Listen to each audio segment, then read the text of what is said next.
Hello and welcome to the regular Tuesday edition of Spurs Diehards TTID, Top Until I Die. Tonight I've got a good panel for you and we've got many things to discuss. The Crystal Palace debacle, the Man City game tomorrow, and there are other things I want to discuss.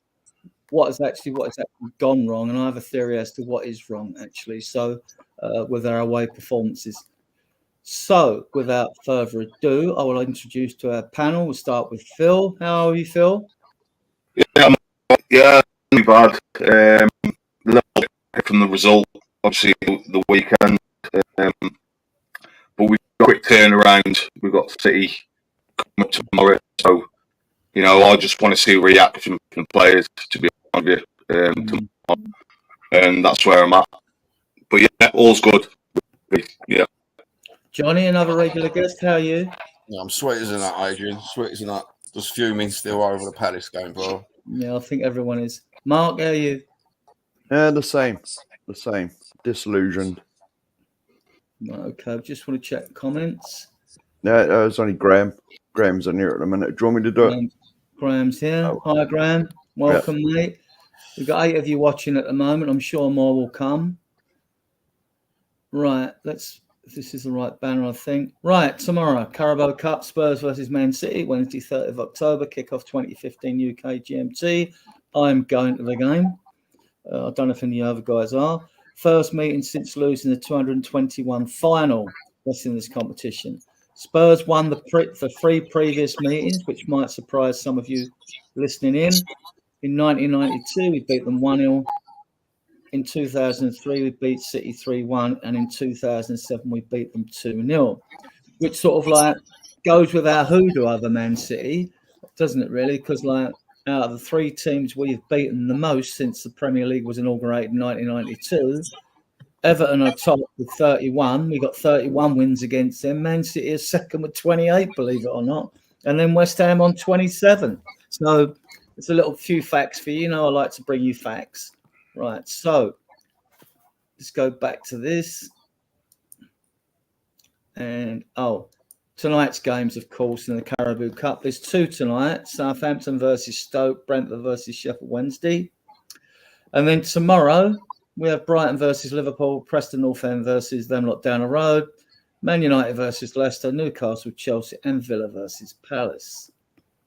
So, coming to you, Phil. Confident about tomorrow?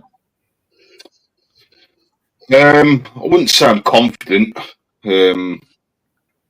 but the only little bit of confidence I get is us, getting good results against City in recent times. That's the only little bit of confidence I've got. We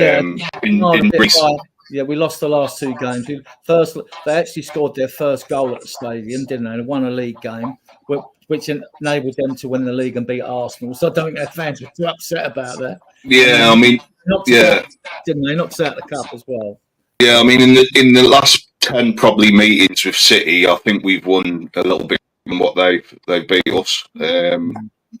But yeah, in recent form, we haven't been in great form, inconsistent, all over the place.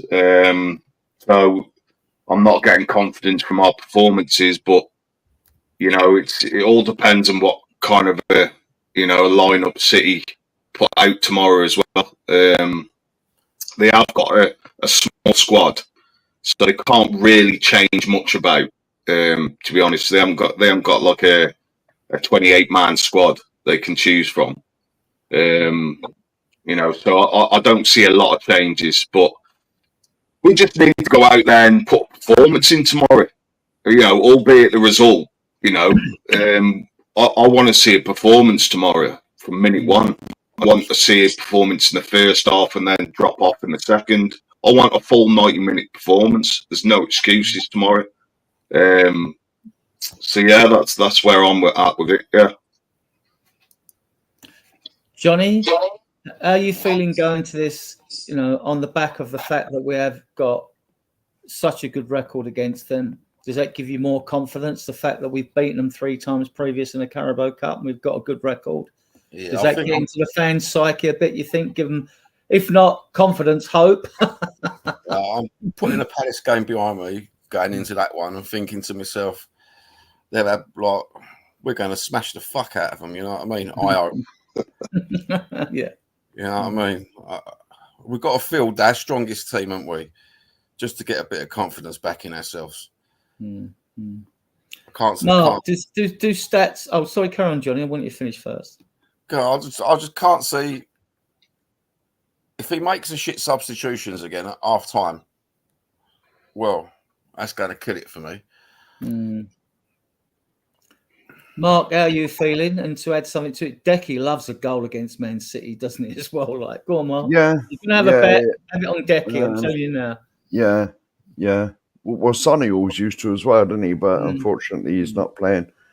But unless it's another bluff by Ange, plenty of times. Well, yeah. It could be, but like, to be honest, I mean, I fancy us to win. To be honest, you know how poor we have been, but it's at home. If it was away from home, I'd give us no chance whatsoever because our away form is diabolical.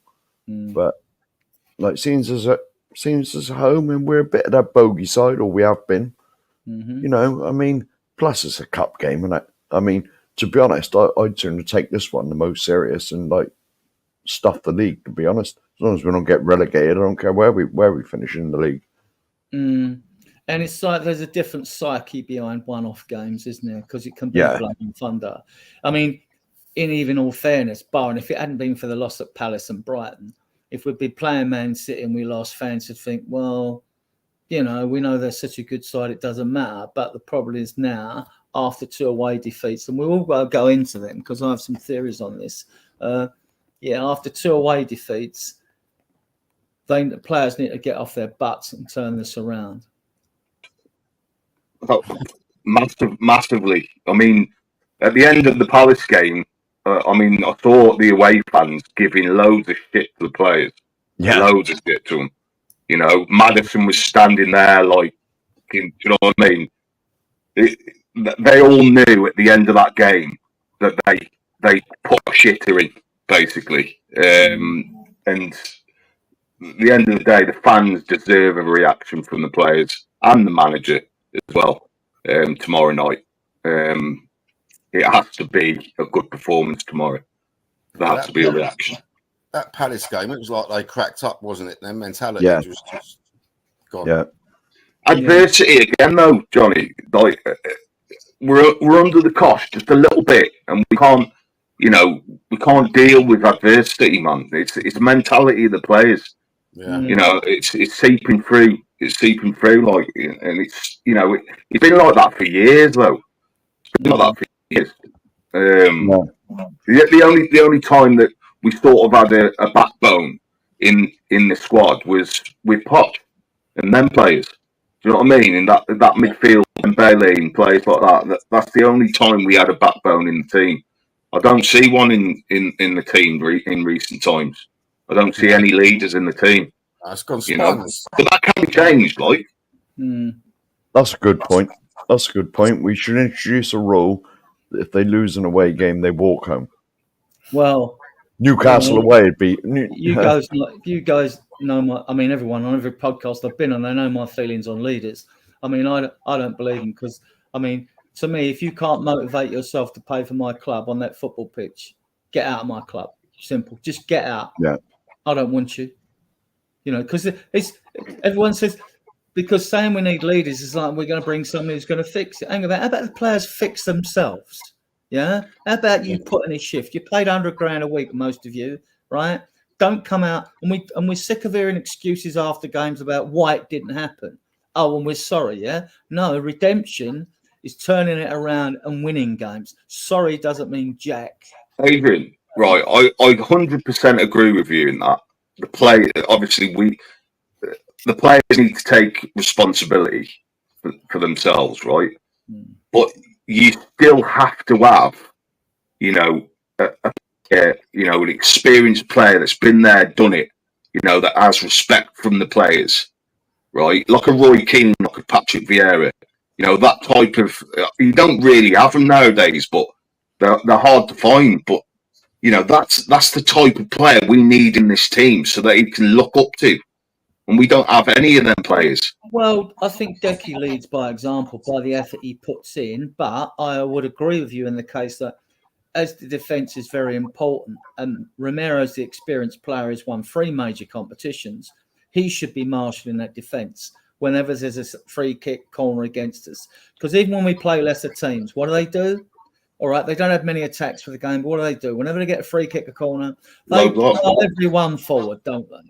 Because they know that's the only chance of them getting something out of the game. If they get something before we score, then sit on it, right? So, no, I agree with you, and I get that. I agree with you in certain areas, like players should be driving on and pushing on. I'll tell you 2 players who I see do that. I see Decky do it and Porro does it. Yeah, but Kulu lost it against Palace, didn't he? Yeah, well, Yeah. you know, he's got credit in the bank, and after all the games he's played, maybe he's a bit tired. I mean, I don't know. And I don't even like tiredness. The coach are tired, and like, look, I'm not up to it. You know, be honest. But on to our problems, guys. I mean, I've got a theory about this, right? Spurs midfield conundrum. We will do a team prediction soon. Spurs midfield, too passive, lack of dynamism. Is the solution different midfield free combinations for certain games, e.g. horses for courses? I'll give you my take last, Phil. What kind of midfield that we should have going forward in the squad? Is that what the question is? If Brian, if you want to come on, give him Yeah. the Yeah. I was going to say, if Brian, if you want to come on, if you put yes or no in the comments, I'll send you the link, brother. Yeah. I'm not on the comments at the moment, so. Well, I can hide that in a minute, mate. Okay. I'll just copy the link just in case Brian does want to come on. Right, or just send it to him anyway. Right? Yeah. I will do. I'll do it now, but by the time it gets back to me, I'll be done. Okay. Yeah. So. Yeah. Well, go on, carry on, Phil. Anyway. Yeah. The midfield, the sort of balance that we need in midfield is. My midfield 3 would be a Benton Corsar and a Cooley at this moment in time. I think Maddison is just playing within himself. He's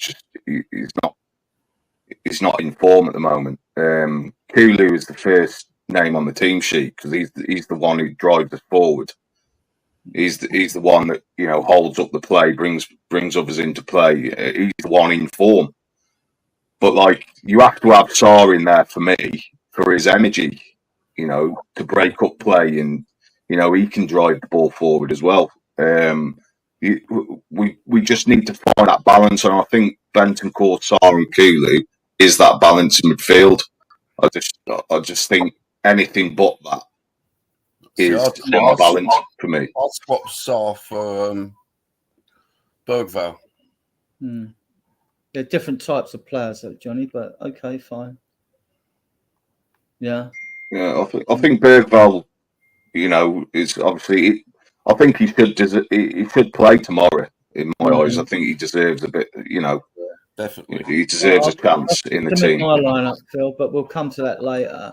Yeah. Mark, this Spurs midfield conundrum, because this is the issue. Because the midfield was an issue last year when we crumbled in games. When we're bringing on Højbjerg and Skip to shore it up, and we got away with it quite a few times. They managed. Yeah, we did. Or we were winning and we needed to just tighten out. I mean, Ange gets it right and he's got it wrong, this system. When he gets it wrong, I'll critique him as much as anyone else will. But I am Ange and I'll admit it, right? But when he gets it wrong, he deserves the critique. He got it right by bringing Sarr on against West Ham. He's got it right in games. Yeah. I honestly think he's still searching. He knows what midfield some blends of 3. Because if you've got 7 midfielders, include Decky, that gives you so many midfield combinations of 3. Anyone who does a bet, if you do a Heinz bet, six horses or something, it gives you 20 trebles. So there's 20 combinations of that with only 6 midfielders without that, right? So, and do you? I mean, my take on this, my theory on this is the fact that I've seen what's worked, right, for him in midfield blends. I've seen beginning of last season the main 3 go-to midfielders before the injuries, everything went wonky, right, were Basuma, Sarr, and Maddison. And they're all playing well. And everyone's arguing like, oh, is Maddison our best player this season? Is Basuma the best player? They've yet to replicate that form, right? And we've seen it this year when Andrew's changed things, although he did pre-season a couple of games, he went Basuma, Sarr, and Maddison. So now I was thinking then, right, okay, I know you're starting our first game. You're going to go Basuma, Sarr, and Maddison, right? But then you had the issue with the laughing gas and Bentancur, and you had the fact that like we had injuries in the first few games this season, and he had to change and adapt, which he has done. He has adapted. I've seen him adapt. I've seen us play 4-3-3. I've seen us play 3-4-3. I'm always looking at the patterns at the stadium. I'll be looking tomorrow. And my theory is we've seen that first midfield three work, and we've seen Basuma, Kulu, and Maddison work. We've seen it work, even though it's only 9 games into the season. But if you want my and I can't carry on, Adrian. My argument is, right, okay, that's fine, that works, right? At home when it's worked, you've got to look at the games when it's worked. When it's worked, we're at home. We get most of play anyway, apart from Brentford, who had 52% of play, right, percentage. When you're at home, it works. When you're away, different, right? It worked against Man United. We played ever so well against Leicester City and Newcastle. They're more footballing sides that are going to come at you. They're going to leave you space to play, right? Last year, when we played these more energetic, dynamic teams that haven't got the skill set, the quality of players we've got, who might pack the midfield with energetic runners, right? That was when we had to bring on your Højbjerg and Skip. I think the same thing's happening today. I think what he did, I mean, I'm going to stick up for him a little bit. I think after seeing us play away at Man United, you don't blame him for playing the same team away to Brighton, right? Okay, now you might have thought Brighton's a one-off and that midfield let us down second half, right? So now we come to the next away game, Palace. Now he's tried it again with that midfield three and it hasn't worked twice. So now the alarm bell should go off in his head. And he should be thinking, and the team should be thinking, because I go into analytics and I try and analyse these things, looking for solutions rather than a lot of fans will go, no plan B, no leaders. Not having that. I'm not having that, right? That's not the problem. The problem is most games are won and lost in midfield. Anyone who's played football knows that, right? And we lost the midfield battles against teams that were more aggressive towards us and pressed us, and when we couldn't play through the press.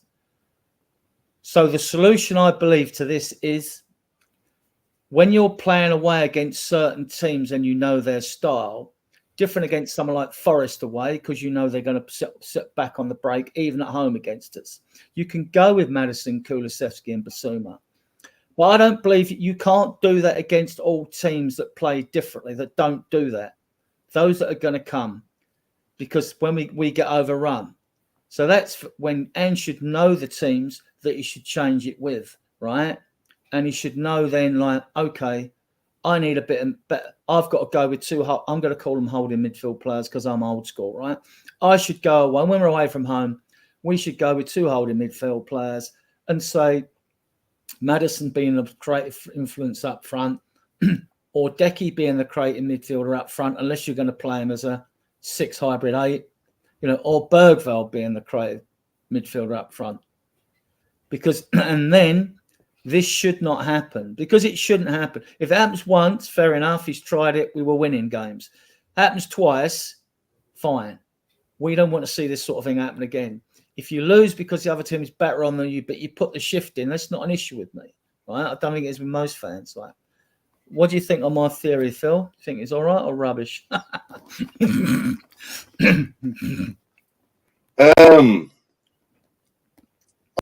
I agree with some of it, yeah. I just think in that midfield, you are right. That's where games are won and lost. But I just think we have got a disciplined midfielder. I think Basuma and Bentancur, they positionally sometimes they're a bit suspect, I just think we need someone who can just sit in front of that back four and just be disciplined and, you know, break up play. I think our midfielders just roam too much. But yeah, I mean, yeah, I agree with some of what you said, but I just firmly believe that, you know, our midfields aren't good enough at the moment. They're just not good enough, quality wise. Yeah, I can't see it changing at the moment. I don't know how we're gonna, you know, get them into form. Johnny, do you think, like Phil's alluded to, that we lack the quality midfielders, or we lack a specific type of midfielder? I think we need someone with a bit of consistency in midfield. You know, like, I think you're right in what you're saying, Adrian. If we had consistent players, but where they're so inconsistent, you can keep changing and chopping and changing, and every game's totally different. They're doing just they haven't got a clue, have they? So we do need a disciplined, proper disciplined midfielder. But as far as I can see, we're just so inconsistent in midfield. As soon as the ball goes into that midfield, it's like it's sloppy. The passes ain't there, and they're just passing backwards all the time. It's just Mark, it's recoveries, isn't it, when we lose the ball? It's recoveries as well, which we're poor on. We were poor against Brighton second half. Perfect storm. There was so much wrong about the Brighton game in the second half, but it was a perfect storm of defensive errors. I could have blamed, you know, Udogie could have blamed partly for two of the goals. I could have blamed VDV. I could have blamed Bentancur, Romero, and I could have blamed Porro for not cutting out the cross when Udogie faffed. There was Basuma as well for the goal. Basuma for the goal. He didn't give an option for Romero when he had the ball at the back. There was no option whatsoever. It's very hard to dissect it sensibly, and then you run the risk of what happens is, like, if you criticise. I mean, I like the back five we've got, even Dragerson. You know, the potential's there in all of them. But if you start criticising a player that the fans like, they come at you differently. They say it's someone else's fault, you know. Adrian, I like the back five. I really do like the back five. I think it's, you know, it's not as good as Walker, Rose, Jan, and Toby, but I think that's as close to it, you know, at the moment, definitely.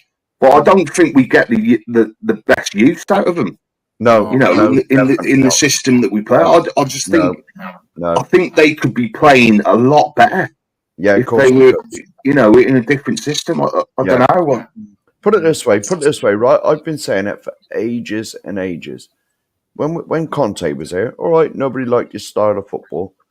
He would have given the earth to have the defence we got now instead of Davis and who was the one that left, French bloke. Whatever his name was. No. Aurier. No, yeah. Well, Aurier was one of them. The one that was the central defender. Sissoko. Longley. No, Longley come in. The other one, Sanchez. Sanchez. You know what I mean? The defence we got now doesn't even compare. You know, it's a million times better than what we had back then. Conte would have killed for that back five we got now. Right. Hello, Brian. All right, how are you doing? I'm all right, Adrian. I'm all right. I heard you was a little bit under the weather. No. I'm all is good. All is good. People would have seen a statement that came out. Tottenham on tour at the moment, just pressing the pause button.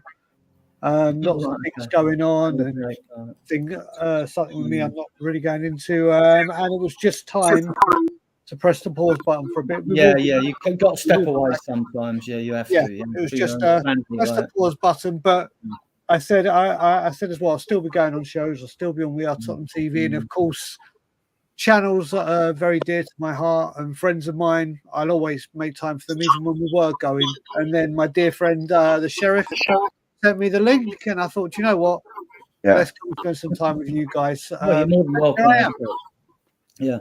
Yeah, There you go. I mean, I was giving. I don't know if you was listening. I've been giving my theory on our midfield problems, and I think it's not because our midfield doesn't work against certain systems and certain teams, but when other teams have got more energy and aggression in midfield, we crumble. We see it last season when we had to bring on the likes of Højbjerg and Skip to try and shore things up. And I just think Ange, this coaching setup we've got at the club with Ange, they should be sitting down and working out, saying, okay, we're going with this. I know we want to pose our game on them, but if it isn't quite working, right, if we're losing the ball, the players can't turn it around, especially if it's by half-time. I don't particularly believe in hooking players before half-time unless they're on a yellow card or they've lost their head, right? It's not good for confidence, right? But I just think we should, some games we should, and it's away from home, but we should go with 2 holding midfield players. What, you talking about tomorrow or in general? In general, look. We know the Decky, Madison, Basuma midfield threes. That blend has worked. We know the Basuma, Star, Madison worked for the first 10 games last season. There are loads of blends of that midfield three. I'll come to my team selection, be a bit different, probably more than some of yours, but it's just for fun. But your take on the midfield, because this is where the games are won and lost. I'm not having this. I get exasperated when I understand when fans get, oh, there's no leaders in the team, or there is no plan B. That's not analysing what the problem is. We're losing the game in midfield. And as I said earlier, if you can't motivate yourself, as Roy Keane said, every player should be able to motivate himself. Get out of my club. Get out of my club. You know what I mean? Well, Adrian, this is the problem. I am one of those firm believers that there are no leaders at this football club. And there are no one that hold the standards. And you mentioned the words of Roy Keane. Forget how good he was as a footballer. Look at his standards. Yeah. Look at the way he is on the pitch. It's like, do you know what? This ain't gonna fly. Or you look at any great captains or leaders, they won't accept what goes on here. We don't sign those type of players because they've got a voice, because they will call out on the pitch and activities off the pitch things that are wrong. There is no leaders, but the thing that's the problem with the midfield, big up Kate Darling, the problem that we have with our midfield at the moment is the way I look at it is you've got to adapt your team to the team you're playing against. Yeah, exactly. It's all well and good saying, yeah, we've got this midfield, we're going to play Ange ball, but that's all well and good against teams that like to pass the ball about and like to play similar football to us. But any football team that comes and is going to have a fight, i.e. a Palace, you have to have fighters on there. It's all right, you want to fight? We'll give you a fight. One of the things I always used to say, I'll bring up a player, just an example. I absolutely idolised Rafa van der Vaart. Absolutely adored him. But I never understood why we played him against teams like Stoke. Because teams against Stoke in their midfield will just go, bang, we're going to knock you. We ain't going to let you play. We're knocking you off. That's when you need your enforcers, your big men on. And we have to adapt because some teams will want to fight and we've got no fighters. It's like a heavyweight fighting against a featherweight. Look at that. They Sunday. You know one player, Ryan? One player. He weren't that great, right? But Palacios. Mate, don't. Palacios. He's the one that I would have him in the team right now. Phil, I will tell you now, and I've said this so many times, the very reason we got Champions League that year with the Peter Crouch header wasn't the Peter Crouch's header. It was we signed Wilson Palacios. Yeah. He is so underrated. Yeah. Obviously, it ended tragically with his brother. Yeah. Wilson Palacios was the exact player we needed at the time because everyone like a Vieira, a Keane, a Makalele that was there, that was the missing piece. We got no fighters. Look at Wanyama. Look at them. Yeah. We've had fighters. You had Sandro and Parker. That's the one midfield. That's the one midfielder we need in this team. That type of midfielder. I think our midfield would work if we had that type of midfielder in it. I've been crying out for a six. I've been crying out for a six for since the summer.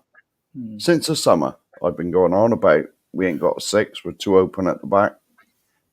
So yeah, like I was saying, Adrian, it's all about horses for courses, isn't it? When you're going against a certain midfield, you're like, right, they want to fight. They're going to battle. There are teams you can say, do you know what? We're going to flood it. We're going to overrun it. We're going to do this. And I actually think one of our biggest problems, I don't think the Kulusevski-Madison partnership is working.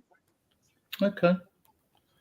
Yeah, I've seen it work. Like you say, different midfield blends will work for certain games. I think where I'd critique Ange is like, I think you're being a bit naive saying we play our game and let others worry about us. That's fine when you're Man City. Right, and you're established, and all your players are mature, and well developed.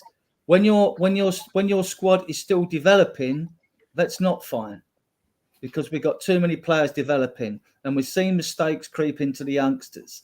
The people always seem to give us energy in that side on the right hand side seem to be Porro and Decky, although he wasn't at his best, was he? But they put it in there. You Doggy, when he's on form, he'll bomb down that. But it's the midfield. The midfield is why we're not winning these games, and this is where it has to be analysed. And I agree that it's my whole theory is that like we need to change it up. Now, there's two ways of changing it, guys. You either go solid energy, dynamism, or you go, which is 3 players like that, or you go 2 holding players and 1 creative player in front of them, which would then have to be Bergvall, Maddison, or Kulusevski. So I don't know, Johnny. If we were playing away at Palace tomorrow again, like we can be hindsight and clever now, and they play like that. You think, right, I need to adapt for this game. How would you go with your midfield? Jesus Christ, mate! I'd play Bergvall. I'll play Bentancur and Sarr. But do you know what? It just boils down. We don't have no preparation when it comes to games, do we? It just seems like no team does.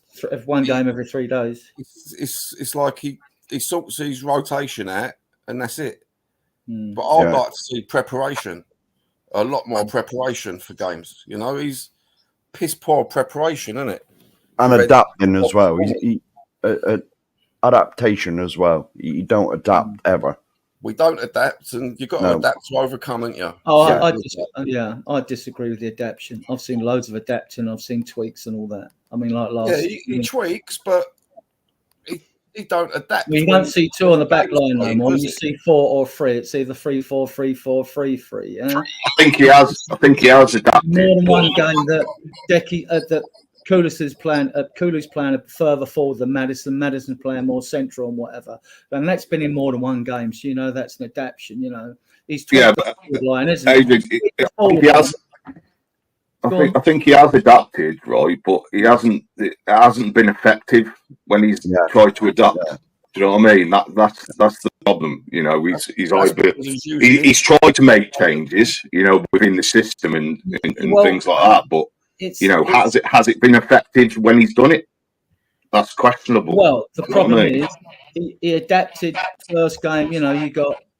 You've got Sonny, Solanke, Johnson. Second game, you've got Solanke's injured. You've got Odegaard, Son in the middle, Johnson. Third game, changed it again. You've got Sonny on the left, Decky in the middle, Johnson. Midfield, Basuma come back from his punishment. I've seen tweaks and adaptation. And even last year when people are saying 2 inverted fullbacks, I agree with Porro. And I like Porro coming in because he's got fantastic technique. And I was one of his fiercest critics when he first came. That game against Leicester and the game against Newcastle, my God, I thought, what we got here. And, but, and Udogie, to me, is more an up and down powerhouse, who's still learning his craft. He's been poor this season. He was poor towards the end of last season. And he played well away at Man United, but everyone did in that game. But apart from that, he's been poor. VDV's been suspect. Don't get me wrong, I like these players, but he's been suspect positionally as well. Dragerson, when I've seen him, suspect positionally, suspect for the second goal at Newcastle, right? Suspect against a goal against Brighton. Sorry. No. Hang on, Adrian. I believe we have congratulations to offer you. Why? Oh, right. Yeah, I'm right. I'm getting a nosebleed for that. Like, Yeah. Well, I'm not on top of the online one anymore. Right. Okay. So, Rob Belcher is. I've seen tweaks, but look, when he gets it right, he'll take criticism. When he gets it wrong, we'll analyse it. And he's criticised his substitutions. We've all done that. People talk about game management, game plan out there. Once them players walk onto that field, right? First half, you can hook people, you can make subs. You're not going to change. Redknapp used to say, fresh legs, someone who gives us a bit different. That's where I go with it. You're still playing the same way. So, like, the only time I've seen it work when he's adapted is when he took Maddison off for Sarr in that I'm sure it was the West Ham game. That was a good. And it totally changed the game. With Sarr's energy. And obviously Sarr got an assist that game as well, so it did make an impact. But more often than not, when he does adapt, it doesn't have an effect. And that's where I question Ange on his game management. And that pass for Sonny's goal, and he was about 5 yards in our half Sonny when Sarr found him, like, for that goal. Yeah, all good. Do you think he adapts, Brian, or not, or bit hit and miss? Do you know what he has shown certain sides? I wouldn't say adapt. I think he's made tweaks, but he makes them, and it looks like it's working. But then it's like, yep, see, I've shown you that I can do that, and then he reverts back to type. Yeah. I want to see him do it longer. I mean, you've all been speaking midfielders, and I saw a good friend of mine, Stevie D, sort of mention it. He was mentioning Bergvall. Said it on We Are Tottenham TV earlier. They were saying, Archie Gray at right back. And I'm like, why should Archie Gray be at right back? Is this not the prime time? We bought him as a midfielder to be a midfielder. Yeah. Is this not the perfect time against a weaker Man City at home to say, Archie Gray, have a go, see what you can do? And then I keep seeing people saying Spencer left back and Restodoji. This is a right back. Why are we putting Gray at right back, even though we want to play him as a midfielder, when we've got a right back that can play right back, but we're playing him at left back? These things I don't understand. I mean, listen, it may not work. It could be a huge error. It could be but there's a lot of people that have wanted to see Archie Gray in midfield, and a lot of people saying, yeah, he's not looking the part. He needs a loan. He needs this. We brought him in as a midfielder. Man City will play a very weakened team tomorrow. We've heard Pep say it. There are a lot of injuries there, and he hasn't given two hoots about this tournament, where Tottenham should be giving absolutely everything to try and win this tournament. Have I contradicted myself by saying Tottenham should be doing everything to say Archie Graham? But the way I'm looking at it, what I've been saying is, you look at those players on Sunday. 9 of them were rested for Europe. This is our first team. They were refreshed, relaxed, recovery. They all want the football, and they all want to have the ball and move around and make runs when we're on top and the going's good. But the second the going gets tough, they all go running. And I saw more passion and commitment from the second string that played in Europe on Thursday than I did on Sunday. So I'm kind of conflicted of how we approach tomorrow with the right formula. But I will say, I saw Steve D say Bergvall midfield, which I'd love. I think it was brilliant on Thursday. But I want to see Archie Gray given a chance in midfield. And is there a better chance than a weaker Man City playing him at home? And if it doesn't work, then you can make the changes, either move him to right back if it's Spence or Pot or whoever. With Spence, you've got adaptability. With Archie Gray. But we've been told by Tottenham he's been signed as a midfielder. We've played him at right back, centre back, and left back. How about we actually say, right, Archie Gray, tonight's your night. Go show what you can do. Man City have done it with Oscar Bob. Yeah, they've done it with their youngsters. Arsenal do it with their youngsters. Chelsea. Why do we at Tottenham Hotspur keep bringing players in and going, right, that is your position, but we're going to put you here? We got. Yeah. I want to see Archie Gray in midfield tomorrow. It may turn out to be a really big error from me, but I want to see. I don't think there's a better chance or a better opportunity to give to start him at midfield. I think Archie Gray looks out of his depth at right back. Positionally, I think he looks out of his depth. I've been saying this for ages. I've been saying this for ages, right? The trouble is with Tottenham, like shoehorning Archie Gray in as right back, Spencer's a left back. It's always square pegs for round holes. Always.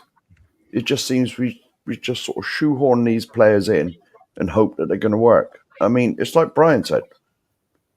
Stick Archie Gray in midfield. He's a midfielder, for God's sakes. Yeah. And put Jed Spence right back. He's a right back. I think another issue is, well, I mean, fans, they're entitled to their opinions and entitled to like have high hopes or low hopes or no hope. But I mean, yeah, I mean, you look at the team, right? Generally, even with Gray in the team, more in the team the other night. When you're looking at your playing, let's not forget Decky's 24, right? Then you've got you Doggy, you've got VDV, you've got Saar, right? You got more. That's 5 players in there that are really kids, right? They're developing. And even if not, and then you look at what we're bringing in. You know, we brought in Bergvall, Gray, Yang Min Hook, another 3 players that are going to have to develop. These young players, you'd be very fortunate if they hit the ground running when they come into a team. Let me just give you an example of that, because I wanted to bring this up. We out of our squad of 25, the 25 we've allowed a day mainly, we got 13 senior players at 26 years and older. Vicario, Forster, Austin, he was given a 5-year contract. Porro, Romero, Davis, Basuma, Bentancur, Madison, Son, Solanke, Richarlison, and Werner, right? How many of these have a Spurs future? We'll come to that in a minute after I've hit you with the second bit. Now we have 12 developing players that are 24 years and younger. Johnson, Moore, Lancashire, who's in the squad, by the way, Spence, Udogi, Kulusevski, Gray, Bergvall, Odebert, Saar, Draggers, and VDV. How many of these players are oven ready? Johnny? Johnson, Moore, Bergvall, Gray, Saar, Dragusin. They're all quite oven ready players, aren't they? If they're played in their proper positions. Phil? I questioned some of the players. You know, I think there is lack of quality in there in some of them players. Johnson, for me, I think he's had a bit of a purple patch, and I don't see him being, the answer for Spurs in the future. Moore is a star, I think, but we use him properly. Lancashire is a good prospect. Spence, he hasn't been given a chance. Is there a reason for that? I don't know. With a different manager, he may get more game time. Adoji, I like Adoji.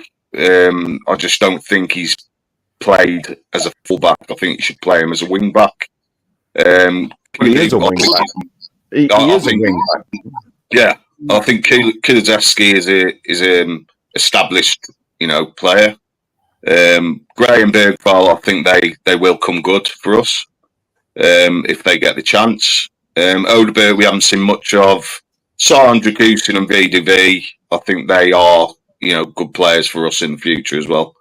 So, Johnson and Spence are the ones that I do question in the future.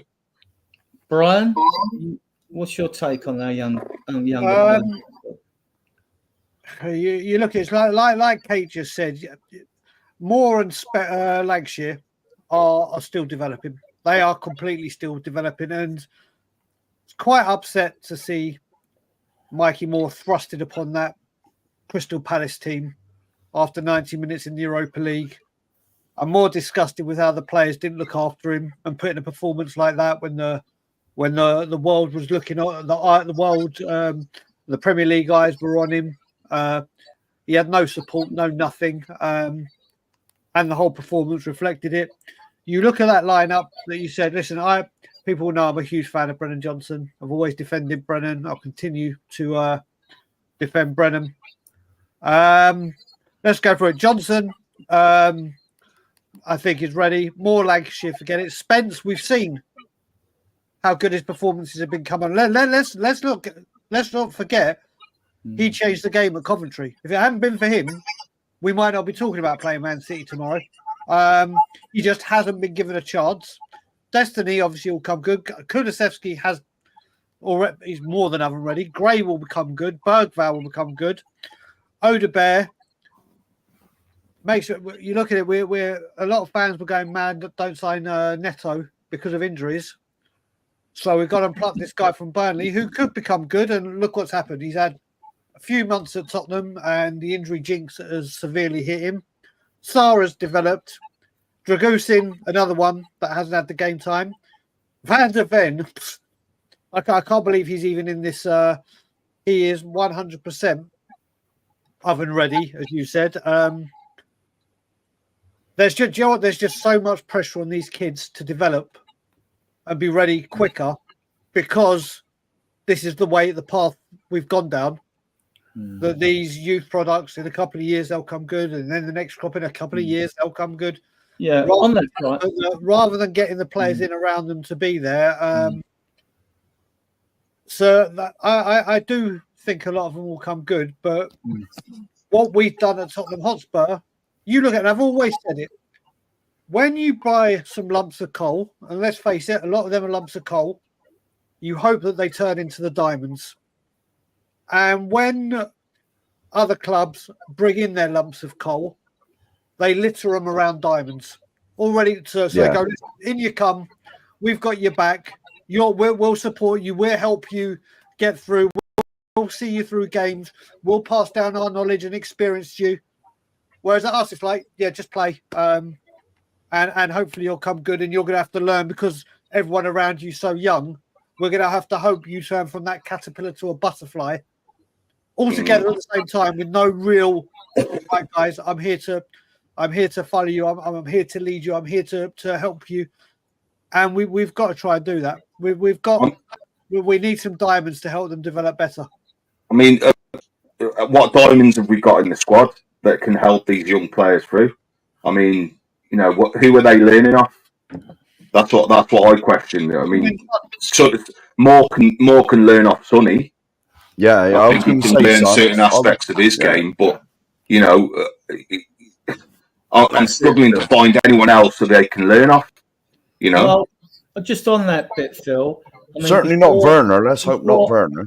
Before Argentina won their 3 competitions, 1 World Cup and 2 Copa Americas, all the plaudits were going to Romero because when he came into the Argentinian back 4, that transformed them. His presence transformed them. So to me, he should be marshalling the back 4. That sorts out, if you've got to do it in areas of the field, he should be, and the goalkeeper, right? And Vicario tries. You can't fault him for his effort, screaming and shouting, right? So that's there. In midfield, that's where we're missing the midfield general type, if you like, in there as far as I'm concerned. But it's not a bad squad of players. I mean, but it's just, and with the youngsters, Johnny, I'll come to you, right? I agree with Brian. I mean, because I've watched a lot of Gray and I've watched a lot of Bergvall. Got to admit, I've seen very little of Odegaard and very little Slanky. But the Gray I'd watched, and I couldn't get enough of finding every bit of video I could on Bergvall, right? I think they'll be future stars. But surely isn't the issue that, like Mark's alluded to, game time? We need to see these players have several games of 90 minutes, right? Yeah. You can't judge a player. I mean, all right, you can look at someone who looks absolutely brilliant. You can. I mean, Mikey Moore, I've seen enough of them in the under-21s. I've seen enough of Alfie Devine to know they will be stars, you know, and hopefully they'll be stars at Spurs, right? And I've seen others that look good. Tyrosol's got great potential and others like that, but they're not all going to come through. Some will be sold on, right? But they need game time. But where do you fit them in? This is the thing. Johnny? Do you know what? I don't think you can.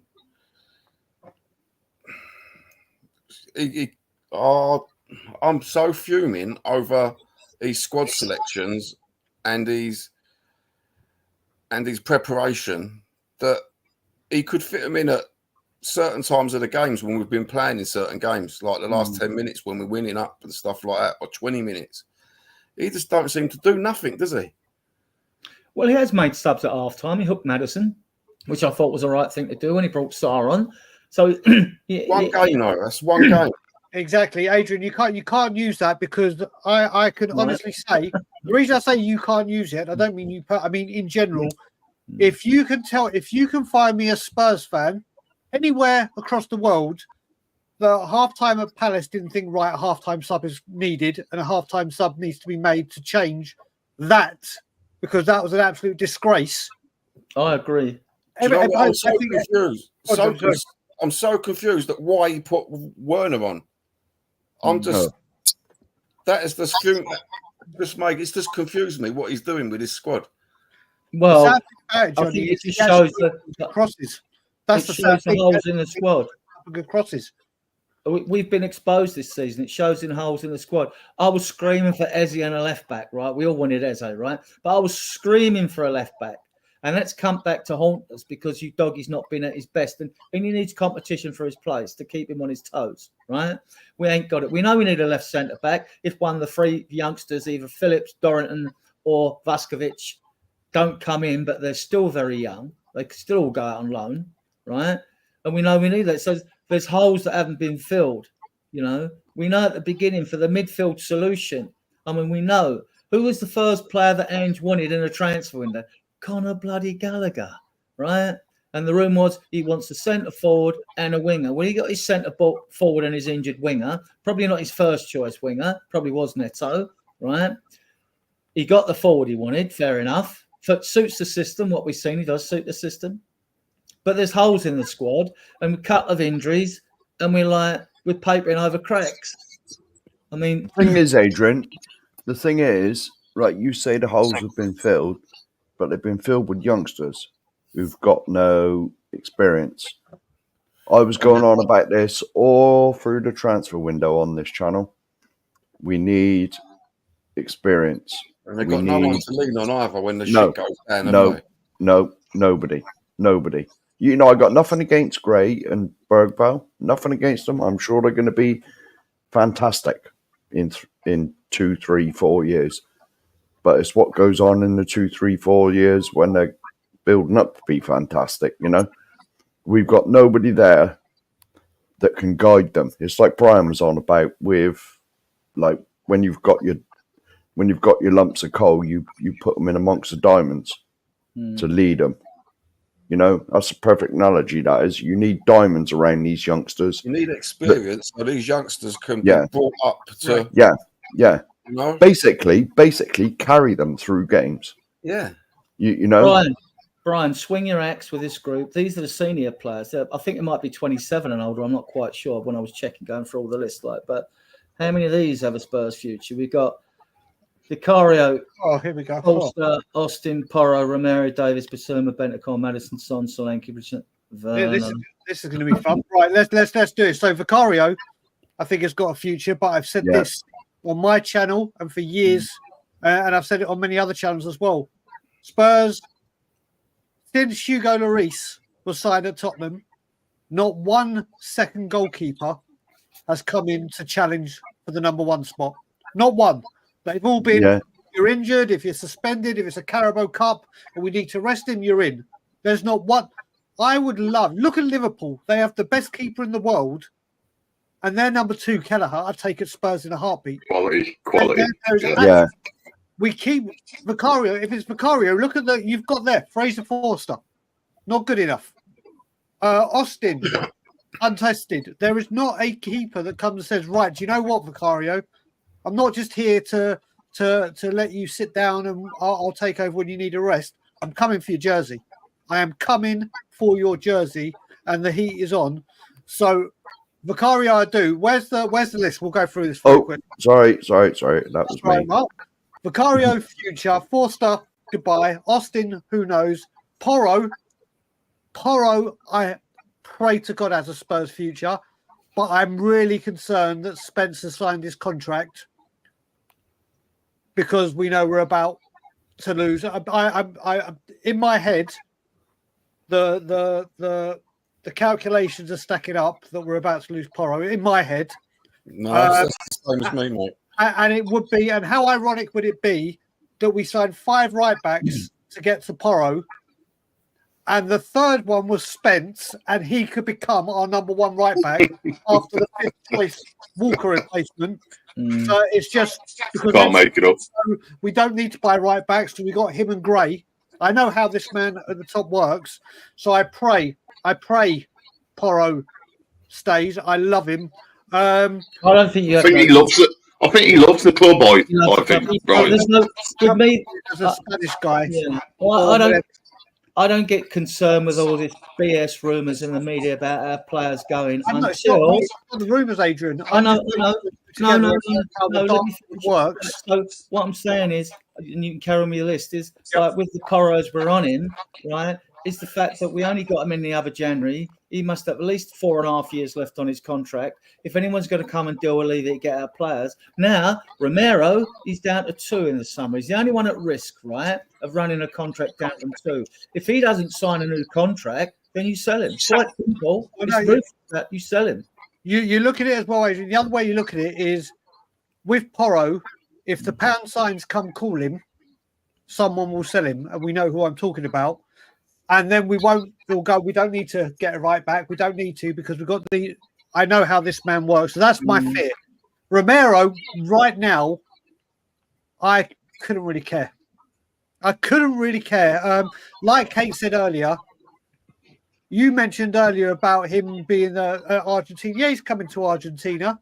He's surrounded with Messi and all these wonderful stars. You're talking about wanting leaders. I keep using this analogy. When Spurs score a goal, we all laugh and joke because Romero's there slapping someone around the head or punching him in the body. That's all well and good, all fun. But when the chips are down and you need to get at you're a captain. If Sonny is out, you're wearing the armband. Where is your... He's not a leader. He's experienced. He's not a leader. I couldn't care. Davies gone. Bissouma, I don't think has a future. Bentancur, don't think has a future. But I do love Bentancur. Madison will do. Sonny, listen, I don't. Sonny, the hourglass or the sand clock, it's ticking, like it or not, because of his age. Solanke, I love. We bought Solanke to score goals, and then what we do is the normal Tottenham thing. Is you're bought to score goals, but what we actually are going to get you to do is drop deep, hold the ball up, bring people in, and we're going to have no one to give you the ammunition to score the goals. Yeah. Richie hasn't got a future, and Werner, my God, if Werner signs for a third time, I will move to London, and my new address will be a tent outside the training ground for the foreseeable future. I had a feeling that would tempt you on a plane, Brian. And the only other thing that would is if, and I pray to God this doesn't happen, if Ange goes at any point and Southgate comes in, you'll see me in N17 very, very quickly. Phil, we're going to move on, guys. We're going to move on to look to banners. We're going to pick our team for Men City. And there's lots of other things I want to discuss. Corners, throwing, blah, blah, blah. So there's lots to get through. Phil, goalkeeper tomorrow. Goalkeeper. You going to go with Forster again? No. Good man. It has to be Vicario tomorrow. Right. It has to be. For me, shouldn't be at the club. I don't know. I don't know why he's at the club. Austin and Whiteman for me. I don't know. I don't know what they have to do to get a chance in front of Forster. I thought Austin in pre-season actually had a good pre-season.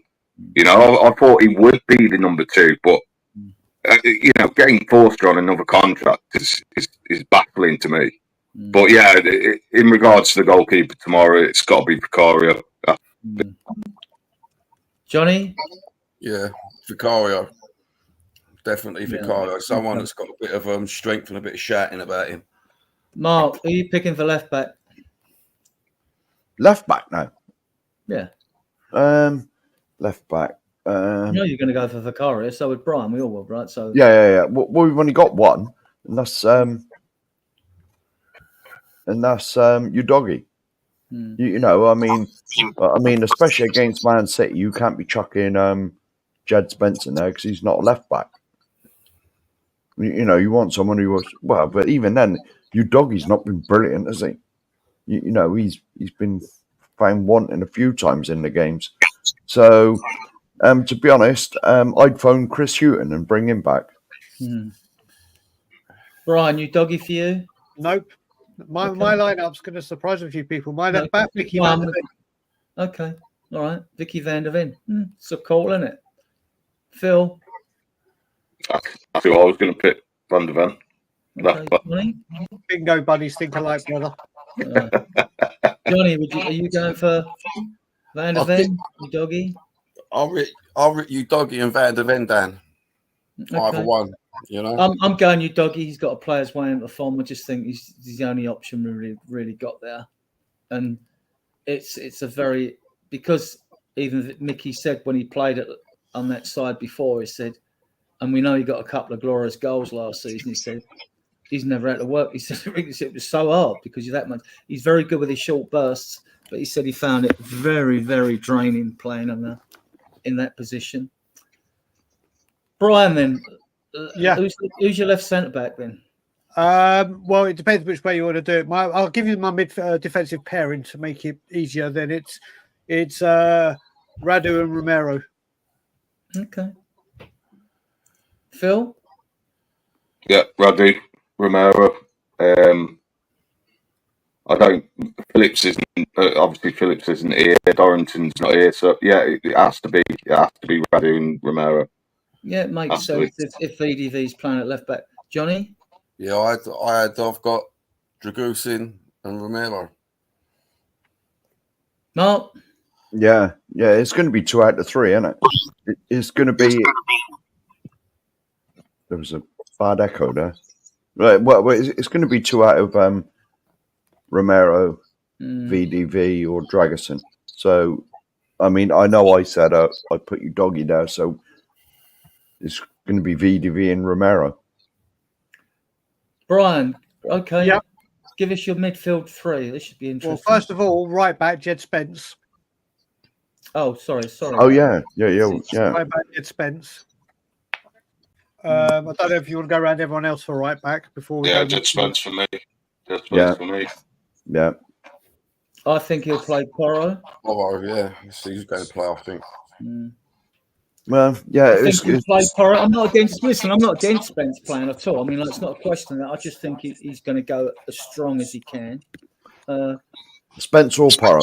Spence or Porro, or because one coming on for the other at half time. Yeah. Because at least we've got those options now. Because it's getting boring now. All these square pegs for round holes syndrome. Brian, give us your midfield 3. Okay, so it's either Bentancur or Sarr, one of those two. So I can't split because then I'll go Gray and Kulusevski. I just can't pick whether I want the experience of Bentancur to help Gray or Gray and Sarr as 2 combating midfields to do it. So I can't make my decision on Bentancur Sarr, but Gray and Kulu are definitely two of my 3. All right, okay. Mine's different. Go on, Phil. Midfield 3. I think you play Gray in the defensive mid with Bentancur to help him through the game, and then I'd play Kulu in the 10. So I think he's the one that's in form at the moment. Maddison isn't in form. Kulu brings more to our play at the moment than Maddison does, so that's why I play Kulu there. Interesting. Johnny, your midfield 3? Right, I've got Bentancur, Kulu, and Bergvall. I thought I'd chuck Bergvall in there. Just a bit of creativity, a bit of strength. Mark? Am I allowed to say Gaza, Hoddle, and Moussa Dembele? No. You can say it, but you make yourself look ridiculous. Well, yeah. Right, midfield 3. I'd like to see Archie Gray given a game because you know, I mean, you want to see him as a midfielder. We bought him as a midfielder. Him in the 6. Bentancur to try and sort of look after him a bit, you know, sort of help guide him through the game. And one of Bergvall, Kulu, or Maddison. Just any one of them 3. I'm with Johnny, actually. Mine's Bentancur, Kulusevski, and Bergvall. That would be my midfield 3. But interesting choices. I mean, like, when when I used to do my write-ups on predictions, I'm always a couple wrong. You know what I mean? So, but that's interesting.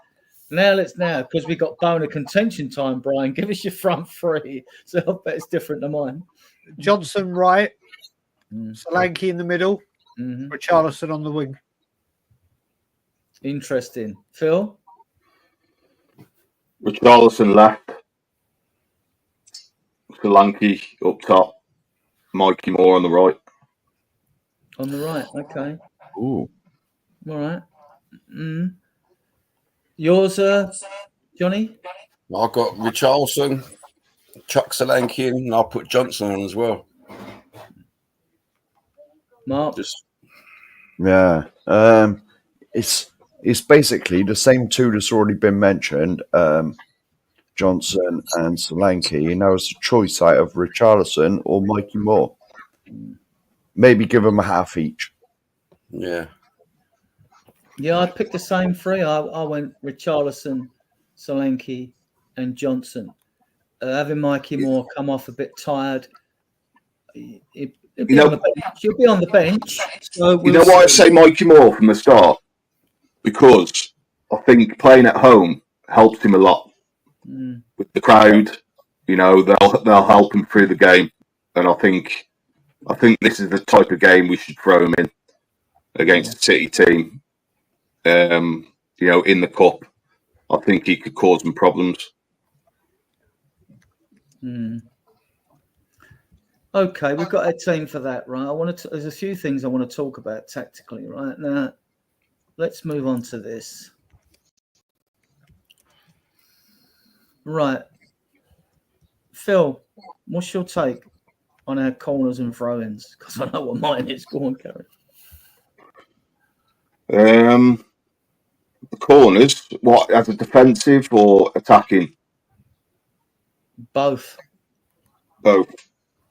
Defensively, I think we've been better on corners, on set pieces. I can see a difference in that.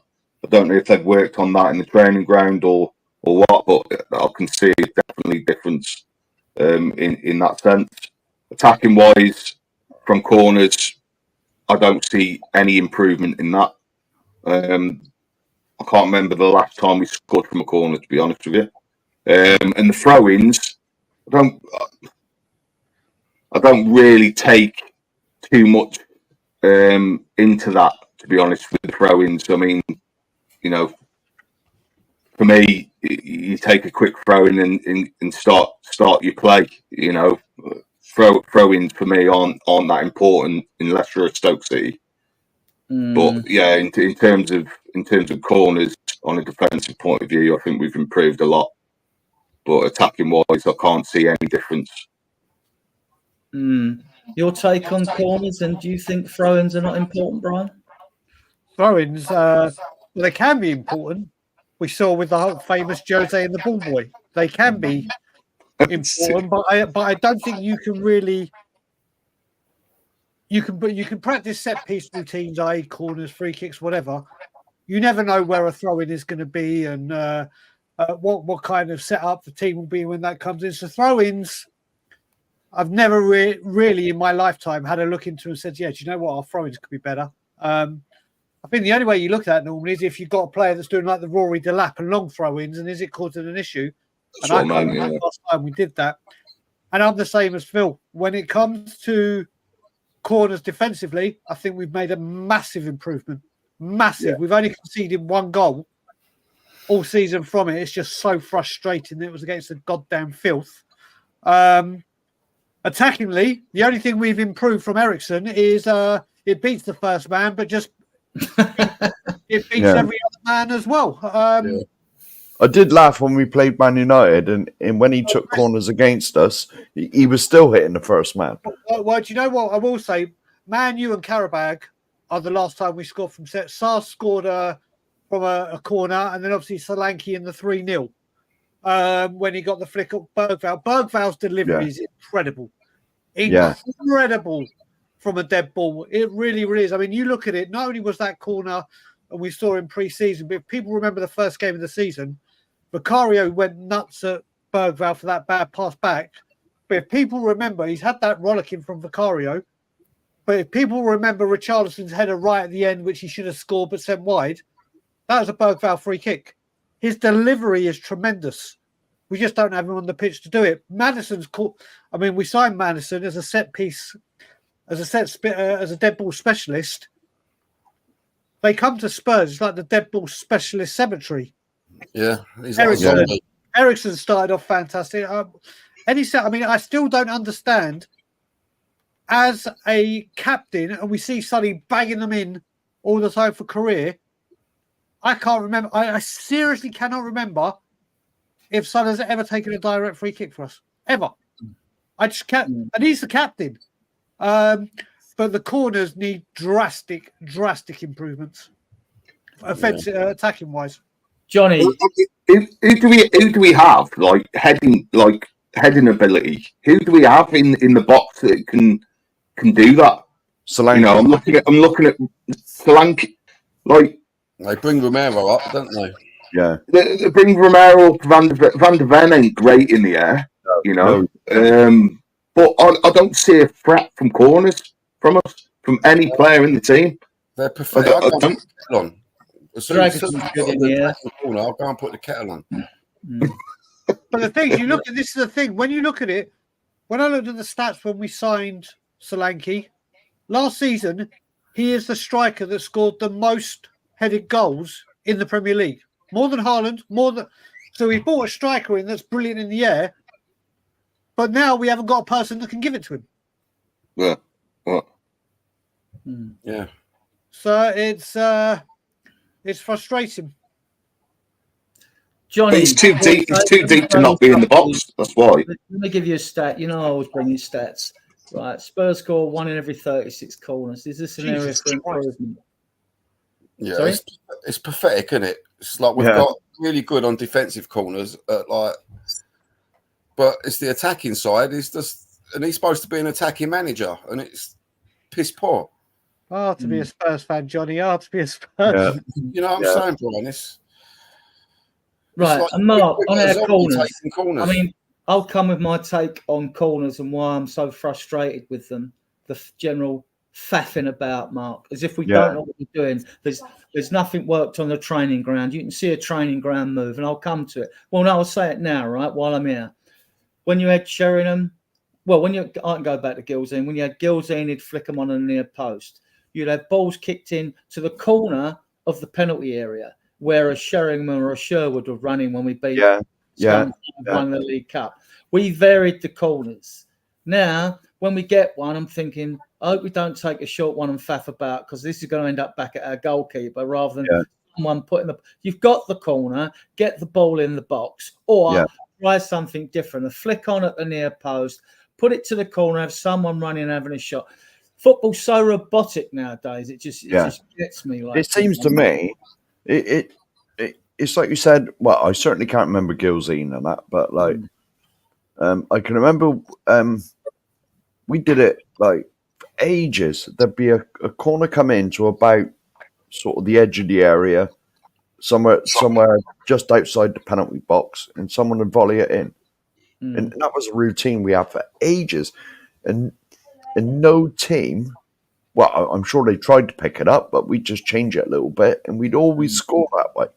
But now the corners seem to be sort of just there seems to be no preparation on. They're just sort of kicked into an area. So as long as you get it sort of in the middle of the goal somewhere, that'll do. You know, there seems to be no sort of clever routines like, you know, like a flick on, like you said, a flick on. Anderson and Sheringham, that's right. Thank you, audio. That's the ones. That's the ones who used to do that corner routine. Right. Yeah, but there just seems to be no routines anymore. Right, Brian, I just want to give you this fact, right? Last season, 150 goals stemmed from 13 corners, 39% of all goals scored. Clever set-piece routines at corners paying off. In comparison, 132 were scored in 2020. Now, we've seen all this busying and shoveling every game round the corner. Coaches everywhere have been working on this with their teams, you know. Rough up your opponent, right? But it's working, because if you look 13.9% of goals, it's working. you know. Well, no, you got to look at it, Adrian. You can go back this season. You look at Bournemouth beating the Filth. Their first goal was a set-piece routine. You go back in the same weekend, you look at the Southampton-Leicester game. Leicester's winning goal was a set-piece. Listen, we during the Conte days when we had Perisic, we had the set-piece coach who had a playbook of... Yeah. And we were flying. We were taking advantage of it. Now, obviously, we asked defensively, is there a set-piece coach? And obviously, as they're saying, no, I'll sort whatever he wants. I can't remember the term, but it's now sorted itself. But now, offensively and attacking-wise, it's the same thing. That football is evolving non-stop. It doesn't matter from what generation you look in, what era. Set pieces is a vital part of the game, regardless. Yeah. And it's something we're not capitalising on. Knowing our luck now, we'll score 2 goals tomorrow and they'll both be from set pieces. And we'll be like, oh, look at that. We've sorted it. Right. But yeah, I think something needs to... We need... It's a big part of the game, especially, like I said, you're mentioning corners, but I can't remember. Can any of you guys remember the last time we scored a direct free kick? Well, coming on to that later, Brian. I certainly can't. Well, given time for people to prepare, I think it was Harry Kane. Phil, on corners, right? Yeah. I mean, what's your take? I mean, like, because if we're talking about coaches, right? We have 6 first-team coaches, right? You got Rob Birch, who's the goalkeeping coach. You got Matty Wells and Ryan Mason, 2 ex-players. Montgomery as well, isn't it? Yeah, you've got Miller Jedinek. He usually sits up with a laptop, right? We got him from Villa with Johan Langdon, but and then you've got Nick Montgomery and Serge Raimundo. They were out in Australia. They managed the Scots under-21s. I think they managed Tibbs. Very highly recommended. So we got 5 coaches to deal with defensive and attacking set pieces, right? And 1 goalkeeping coach, right? So when people say to me, we need to bring in a set piece coach, no, we need our coaches to do their job. I mean, we could also... Are they specified in that? You know, are they... You know, is set pieces that... What do they all individually do? I don't know their individual designations. We hear that Raimondo and Montgomery are the ones dealing with the defensive areas, which have improved, right, from the corners. I couldn't tell you. I mean, I do troll for every fact I can get, but I mean, like, troll. So, but I don't know who's designated. I couldn't tell you what Ryan Mason's job is particularly. I think it's more attack-minded with football. Matty Wells, I've seen him on the training field shouting, "Don't pass sideways, pass it forward. Come on, don't give the." I've actually heard him say, "No easy balls, guys. Come on, 4 balls." I've seen that. I've seen video clips of that. So I know he's involved in that, but I couldn't tell you what they all do. I think it's a lack. I think it's a lack. Oh, go on, John. Go on. Sorry, I'd like to see some ex-good players be coaches instead of just we'll have blah blah blah from Ibs, we'll have blah blah blah. I want to see, like, when we had the good goalkeeping coach years ago, Tony Parks, didn't we? He become a coach. You know, I'd like seeing ex-good players with experience to be coaches, not just a foul Ryan Mason. I don't think that's Andrew's priority. Right. You know, I think for me, it's the quality. It's the quality of ball into the box is the problem. You know, with Maddison at the moment, he can't miss the first man, or it's over the top. You know, it's the lack of quality for me is the problem. Let me give you a stat for this season. Right, Spurs have taken 76 corners in their first 8 Premier League games this season and have scored twice from it. At that rate, we would finish the season with roughly 10 goals from 361 corners. Mark, is that enough for you? 10 goals from 361? Can I just, sorry, before I let Mark answer, just one question. What is it? The second goal, I don't think was in the Premier League. That was the Europa League. Right. Solanke's header against Man U. What was the other goal that we've scored from a corner? The only one I can think of. What, this season? Yeah. The only other one I can think of was the Pape Matar one against Carabao, which obviously means 1 goal in our first 8, but 2 goals overall. Because I can't remember the other. Romero? Say again? Romero? I don't think Romero scored this season. He may not have. I just know he got 5, at least 5 last season. Yeah, last season he did, didn't he? Yeah. Well, I got this. I mean, I don't know the goal scorers. I went and hunted down the facts, like, you know, for the show. But it says we've scored twice, so it may be league and cup games. I'm trying to think now. We've scored 19 goals this season, right? Still piss poor, isn't it? Yeah. Yeah. Shocking. Yeah. Yeah. Regardless, it's just a piss poor fucking performance. Let's have a look. I've noticed it's the general quality of the corners coming in as well. Apart from Bergvall. Oh, no, I think you're right, Everton. I think one of them was a header. I think you might be right, Adrian. Yeah. Yeah. Apart from, like, when Bergvall takes them, and let's face it, he hardly gets a game, like, the quality of the ball coming into the box is just, you know, there's just something wrong. Occasionally takes the odd one. I think Porro could take a good corner, but I think I'd want him on the outside of the box, being the man who's get a shot in personally, but he could do it. Sonny takes him. He's not bad, right? But Maddison picks up the ball on that left-hand side every fucking time. And there's nothing happening, is there? Yeah. Lack of quality. Yeah. Lack of quality. Just tell him. Yeah. Yeah. It's the lack of quality in the players. They don't attack the ball in the box either. You know. No. You know, it's like, any of our players don't attack the ball. Let's see if I can find the comment. What the hell is it? Again, it's routines. Again, it's drills, isn't it? There should be drills. There we go. You see it in the Premier League, robotic. They try and pile all their players on the far post behind to run into the ball because it's harder to mark them. All right, the coaches, you can see that's been coached because so many teams do it.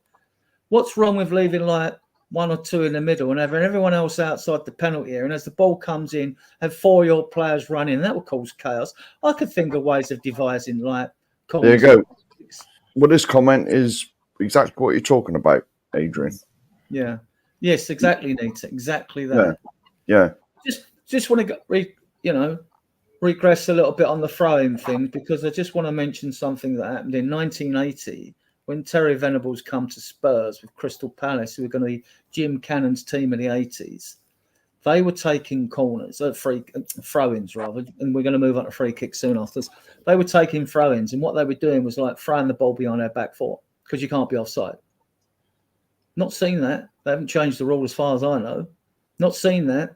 Or if you've got difficulty, and the thing with a throw-in is like you've now got 9 out players to the opposition's 10. So, and you can work throw-in drills. I know that Northern Ireland had a throw-in drill, set piece specialist, and he went to Villa and all that. And Liverpool under Klopp was supposed to have a throwing coach. Don't know if that's true or not. It's probably the coaches probably did that. They worked on drills. You can do throw-in drills if you're in your own third, the middle third, or the final third of the pitch. You can't tell me. And if all else fails, back in the day, you would throw the line ball down because there's a chance there.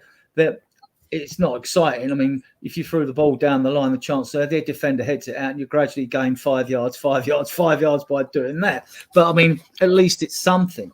I mean, the amount of time we give the ball away from and you've all seen it when players like have wrestled for the ball. It's our throw, and then the ref or the linesman goes that way or that way, and you give it up, and then straight away all that struggle. And like you give the ball away, you can't tell me you can't work things. There's so many things we need to improve on at this club, football-wise, right? So many things. Move on to free kicks, as Brian wanted to. So, free kicks 2021-22, 337 attempts, 19 goals, a 5.64% conversion rate. Season 2022-23. 301 attempts, 17 goals, 5.65 conversion rate. Similar. Last season, oh dear, season 23-24. 84 free kicks, 2 goals, a 2.38% What is it? Is that from Spurs or is that Premier League? I think that's Premier League. Yeah, listen, like I said, it's. Oh, that's Premier League. I thought that was us. Yeah, I mean, I can't. I cannot. I don't even call the Harry Kane one against Brentford a free kick because it got rolled to him. He didn't hit the dead ball. Yeah. But we've had the Gazzers, the Bows, we've had the Hoddles. Yeah. It's always been.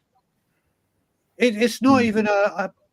It's a massive part of football. You look at like Southampton when they had James Ward-Prowse, or you had a Beckham. There's always that one person that when they take a free kick, you're like, uh-oh. And we've got, someone said it in the chat earlier, I can't remember, it might have been Nita. You got Pedro Porro, got an incredible shot. Yeah. Why is he not on set pieces? We've got Heung-min Son. Yeah. I remember last season when Heung-min Son went to take a free kick against Nottingham Forest and he got pushed off the ball by Pierre-Emile Højbjerg. I mean, what's going on? If you have a free kick and it was within, I mean, James Maddison was meant to be the one. There's another one. Take him. Look, like they big one of the nicest. I love this man. Matt Letizia. If Southampton had a free kick, you're like, oh shit, get the ball right, keep it. We don't have one, or we do have one, but the ones we do get brushed off the ball and we let others take it. I think set pieces, like it or not, whether you want to play it the Ange way, the Jose way, whatever way you're playing football, set pieces are always going to be part of the game. Doesn't matter how you approach your game, it's a massive part of football, and we do not have someone that's prepared. I mean, Sonny needs to grow some balls and say, right, listen, fuck off, I'm taking this free kick. This is like, how many times, always on international duty, Heung-min Son whip it into the top corner or send it back top corner. Heung-min Son wants a free kick. He's around the ball and then he moves away to let someone else take it. I don't get it. It just goes to show the last free kick I can remember us, and it's one of our most famous goals, is 91 with Gaza. You know what I mean? I mean, is there anyone here who can remember a scoring a free kick that was anywhere near that? I mean, Ericsson scored a few. Christian Ziege, yeah. Christian Ziege work. Yeah. Last goal for Spurs in a North London derby that I ever saw. Yeah, Christian Ziege, what a player. The free quick and the 4-3 away at West Ham wasn't bad. Berbatov. Yeah. I mean, Berbatov quality, yeah. Johnny, your take on free kicks. I'm going to come up with my take. I've got a bit of a Mate, what can you say that Brian Owen already said? He's fucking speaking the truth there. No one. It's just. Guys, what gets me, right? What is this magnetic fucking attraction that when you get a free kick, suddenly you've got to try and bend it round the wall to get it into the goal, right? Is this something in our contracts with Sky or something? It's something like if you know that it's something like 1 in 16 of those result in a goal for any team, sure you look ways to improve in free kicks. I've watched Spurs play for over 60 years, right? I've seen Martin Peters chip the wall, someone running behind and score. I've seen balls put down the side of the wall and we've nipped in and scored, right? I've seen balls tapped to the side and 1 or 2 of your players have got the hardest shot, that's hit the ball and scored. What is this one-dimensional robotic way we see in modern-day football all the time, right? When it comes to free kick, it's got to be, unless it's a real poxy angle and it's one of those that's got to be whipped into the area, like we got players in. Why is there no variation? Again, it's faffing about, right? Why is there no variation with these free kicks? I bet you that if we didn't try and bend the ball around the wall, right, and tap, just did the simple one, tap to the side and someone, we would score more goals. We would score more proportionally. I bet we would, right? I mean, it just like, it's part of my angst about things that when I throw my arms in the air at Spurs, when I see us, especially, these are important things. Even throw-ins to me are important, right? So throw-ins, corners, free kicks, we need vast improvement, Brian, don't we? Vast improvement. Mate, like you said, there's always been a player, even the Rafa van der Vaarts, there's always someone. Yeah. You look at it. Let's say we get a free kick tomorrow. Let's say it's 25 yards out. anywhere within like a good angle for shooting. Do I? If there's a Gascoigne behind the ball, a Bale, a Hoddle, a Sock, you'd be like, do you know what? This has got top a corner. top Top corner, bits. bottom corner, in the net, in the middle of the goal, whatever. You'd say, do you know what? This is a great chance. I look at it now. When we do that, I'm like, this might get a deflection and go out for a corner. I'm like, I thought this is why we brought Maddison in. But well, this is the thing, Johnny. We bring him like we did Ericsson. Listen, Ericsson, when he first came, his set pieces were terrific. And then all of a sudden, corner, free kick. I don't understand why we have people.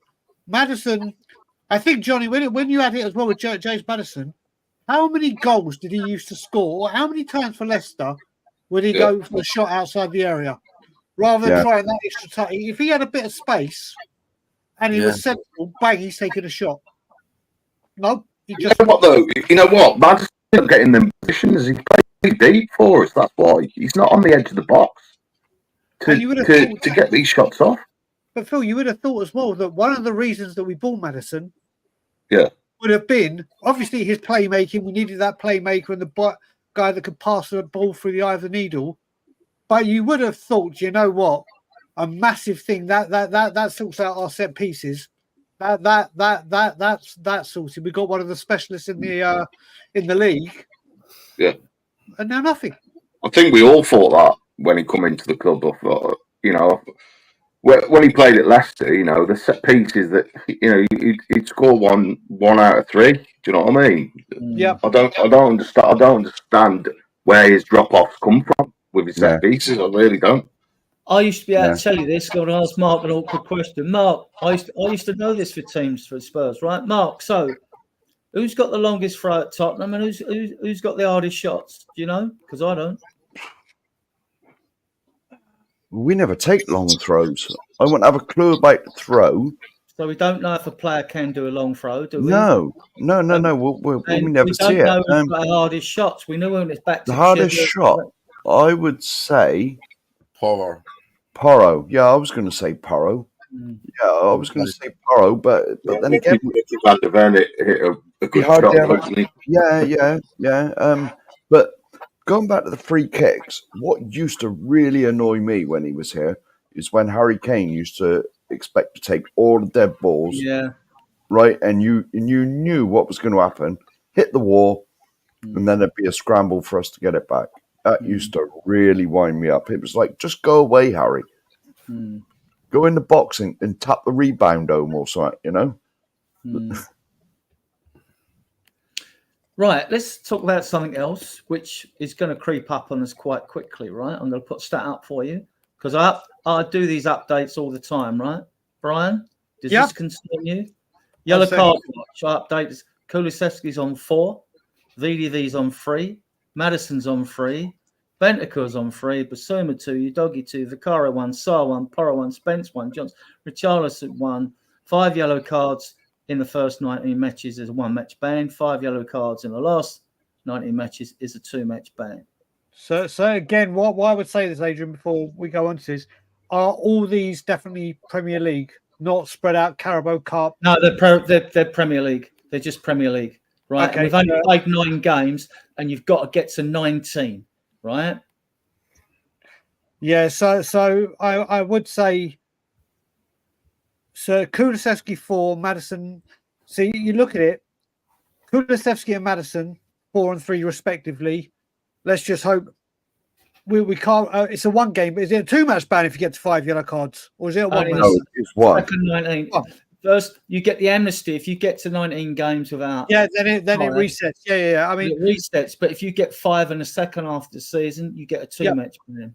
Do I think Kulusevski, Van der Ven, or Kulusevski will definitely get another yellow card before Christmas or whenever it resets? Van der Ven, I don't know. Maddison, I would imagine, will get another 2 before. Before we go. Listen, the thing is with this as well is this happens to every other. This is where we are now. this yellow card watch is for every single Premier League team. There's no getting away. It's a level playing field. It doesn't matter if you're the big spenders or you're struggling relegation, these tackles are going to come in. Again, this is where Ange is going to have to be smart when it comes to game management, because the most important thing is, I would say, after this international break after Ipswich. Yeah, 10th to the 18th it is. You got to remember, we've got the Christmas run in, and the biggest thing about this all is we still don't know what the hell's going on with Bentancur. Doesn't matter how many yellow cards Bentancur's right on now. Any moment, I'm sure, knowing the FA being the lovely people they are, just before the Christmas build-up comes in, they'll go, do you know what, Bentancur, 12 games or whatever it is. So Bentancur at some point is going to be out. We know this fact. It's just a case of when the FA announces. Kulusevski does worry me. He picks up yellow cards, and he is by far our best player. I mean, Vicario, I'm not concerned about Vicario picking up cards unless it's a red card from running out of his area or whatever. The main one there that worries me is Kulu. Obviously, he's one away, and he has been a very, very important player for us this season. And I don't see a replacement for him if he is suspended. Do I see one for Van der Ven? Yeah, Dragerson will come in. Do I see one for Madison? Yeah, Kulu will be there. Do I see one for Bentancur? Yeah, Basuma. Basuma, yeah, Bentancur. Or Gray, or Sarr. Destiny, I don't see him getting 3 yellow cards before they reset to 10. So it is Kulusevski that concerns me. Phil, put that back up, please, Mark. Sorry, I was just going through the chat. Phil. Yeah. Basuma, he had 3 suspensions last year. Right, maybe he wants to get suspended so he can have Christmas off. I don't know, but I mean, like 3, not good enough. What about the manner of our yellow cards? I mean, Madison, dissent, taking his shirt off. Shouldn't there be some discipline imposed on players who pick up Basuma last year's simulation, which got him sent off against Luton? Right? Shouldn't there be some sort of? I don't know if they've got one. But I'd want to hammer these players for picking up stupid yellow cards. It's a long season; it could be vital. This is Ange's job. This is what Ange needs to drill into the players. You know, he needs to get them disciplined in this area. But for me, a lot of these yellow cards with these players have come from us losing the ball. In the transition and taking a player down. Madison with his 3 yellow cards, most of them have been avoidable because, it's either backtracking, backchatting the ref, stupid yellow cards like that. Kulusevski, he gets frustrated. He did in the Palace game. I could see it. These yellow cards are avoidable, and I think Ange needs to rein it in with the players. That's his job to do that. I just got to bring this comment up, Adrian.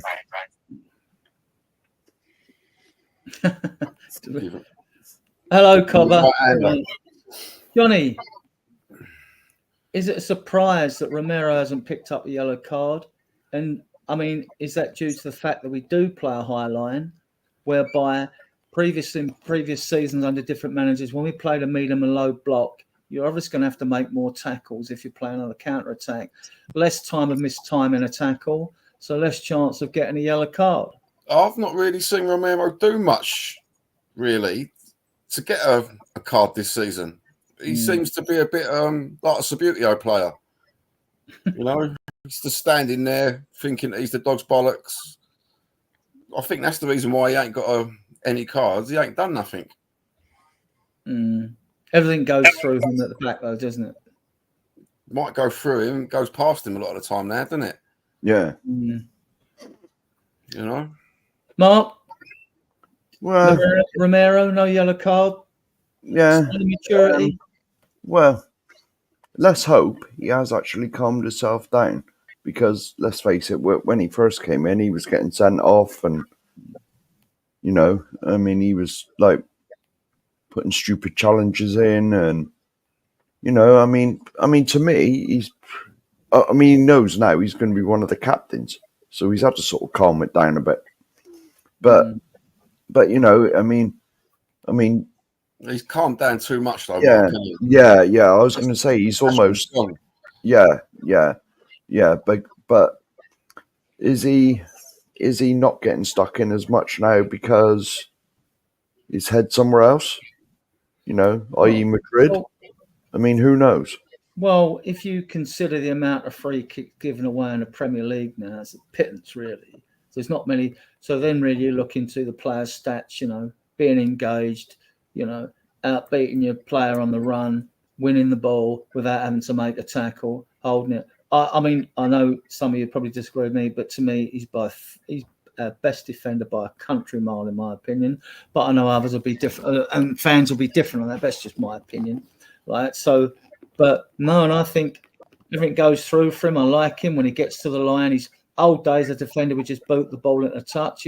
He'll be with his back to the goal on the byline light, and he'll shuffle. And he'll be looking over his shoulder to get rid of it. I think he's a phenomenal defender personally, but I know others will disagree, especially to our stuttering starts of this season. They'll disagree. But having said that, I think he should be the one that's leading the defence. Yeah. Brian, you're a bit iffy with Romero, aren't you? It's not, mate, it's not. Listen, when we signed him in his first season, he was a machine. He was a stoppable machine. This season, he is just switching off. He switched. I mean, that pass to Van de Ven on Sunday was an easy on the ground between the two defenders to Van de Ven's feet to bring it up. But he decided this chip thing. I mean, Van de Ven should never have let the ball bounce. So it's not just solely on Romero. But I honestly, you've got to look, when he plays for Argentina, he plays alongside Otamendi. And Otamendi is the leader. Otamendi is the experienced one. Don't get me wrong, Romero is by far the better defender. Just because Romero's won a World Cup and a couple of Copa Americas, doesn't mean it means you've got the experience, you should know better. It doesn't make you a leader.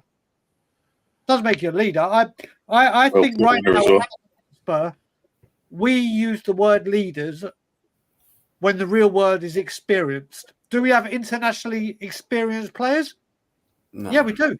Where? We have a lot of internationally experienced. Do we have a load of leaders? No, I don't. I think Romero needs to... Listen, I love Van de Ven. Van de Ven's my favourite Spurs player. I personally, I would want... If I could change things in a heartbeat, I'd put Pedro Porro in that leadership team and take Maddison out in a second. Because I just don't think Romero is a quality defender. He is switching off way too often. And like I said, he loves to give it the large and slap players about and punch people to celebrate a goal, and everyone thinks, look at Romero, he's a nutcase. Well, when the chips are down and when there's a fight needed, where's the fight?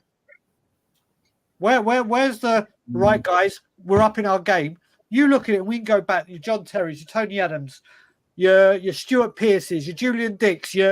I can go through you can go through Spurs defenders, your Gary Mabbotts, your Ledley Kings. They don't accept this shit.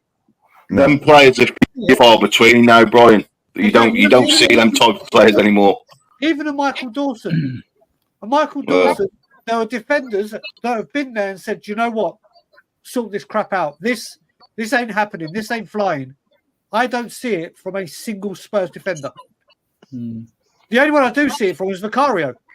Vicario shouts his down, which is wonderful to see. That's the two. So I would take Maddison and Romero out of that leadership, or vice captain, whatever. And I hate goalkeepers being captains, but I'd rather Porro and Vicario were there rather than Maddison and Romero, because they show on the pitch, buck up, sort this out. This ain't going to fly. Romero on his day is a great, great defender. But this season, he is not in the races. He is certainly not in the races. And when we've needed a leader to stand up in that defence, he should be the one doing it, and he isn't. Right, I'm going to go through some fixture lists now with you, because this is going to get interesting. I mean, like, we know these are our remaining Europa League Cup games. Galatasaray on 7th. Remember, there's the international break between the 10th and the 18th. Then we got Roma, Rangers, Hoffenheim, and Elfsborg at home. We're winning this cup, aren't we, Phil? We're taking this Europa League Cup. We're winning this. I'd love us to win the Europa League. I would. That's the one trophy I want this season is the Europa League. Don't be greedy. To be honest, I wouldn't care where we'd finish in the league. To be honest with you, if we won that trophy, I mean, it's a passageway through to the Champions League as well. And for me, that's the trophy that we should be putting all our eggs in the basket. To be honest, but I'll certainly please man at the top, won't it? How many wins do we need just to get past all this lot? It's hard to fathom, isn't it? We're second. 2 or 3, I think. 3 teams on 9 more. points. We're second on the goals thing. So it's going to be game to game. You get an idea. It's like you're looking at 8 and below 8th where they are and the maximum points they can accrue. I would think 5 wins minimum. Everybody's saying, 4 and all that. I'm a bit more conservative. It could go to 6, but yeah. I mean, I expect us to beat Rangers, Hoffenheim, Elfsborg. I expect us to get points from them 3 games. Roma and Galatasaray. Hopefully, it's done by then. But yeah. What I want to say to you on that, and I was going to say Galatasaray. I mean, you say Rangers as well. You say Rangers as well. You look at it, and there was a tweet about it before I deactivated my Twitter and everything. You look at it. Our last 2 away games, we know how bad our away form is at the moment anyway. Yeah. Crystal Palace and Brighton, the going got tough, and we choked, and we bottled it. Galatasaray away and Rangers away. Yeah. 2 of the most hostile. I mean, Galatasaray is in a league of its own. Yeah. I am deeply concerned. You think how our players have been at away games?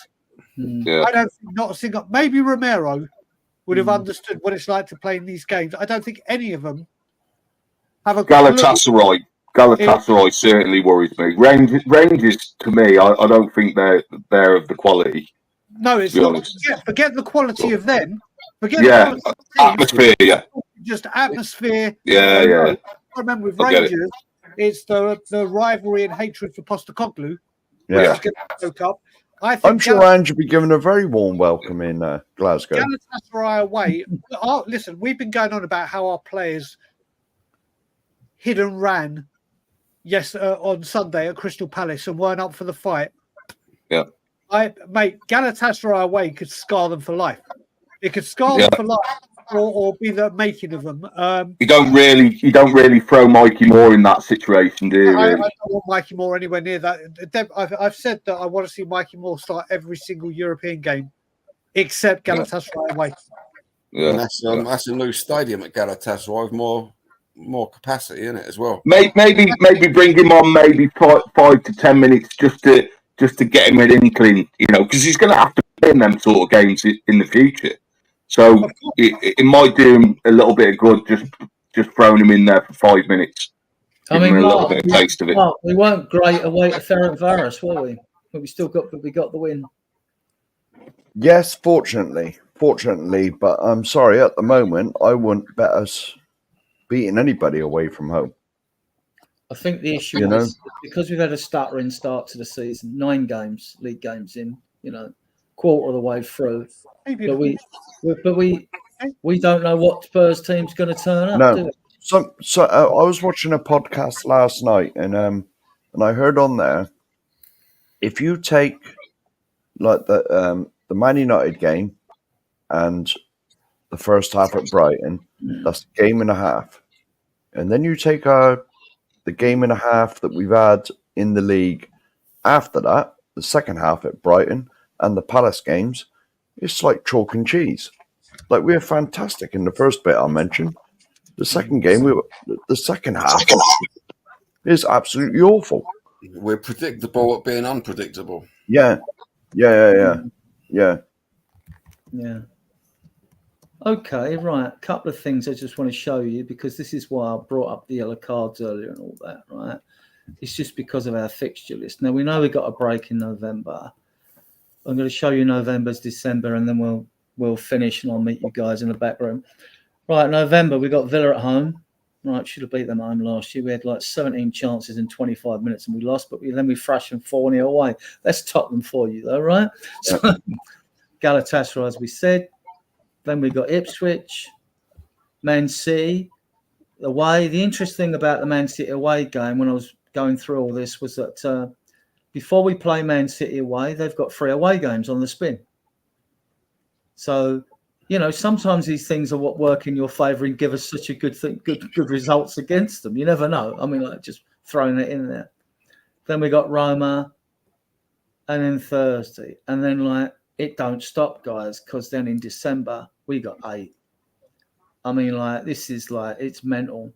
Fulham on the 1st, then on the 5th we got Bournemouth, and then on the 8th, 3 days later, we get Rangers away. Then we got Saints, and that's a 7 o'clock kickoff away on a Sunday, I believe. Then we got Liverpool at home. Then we got Forest away.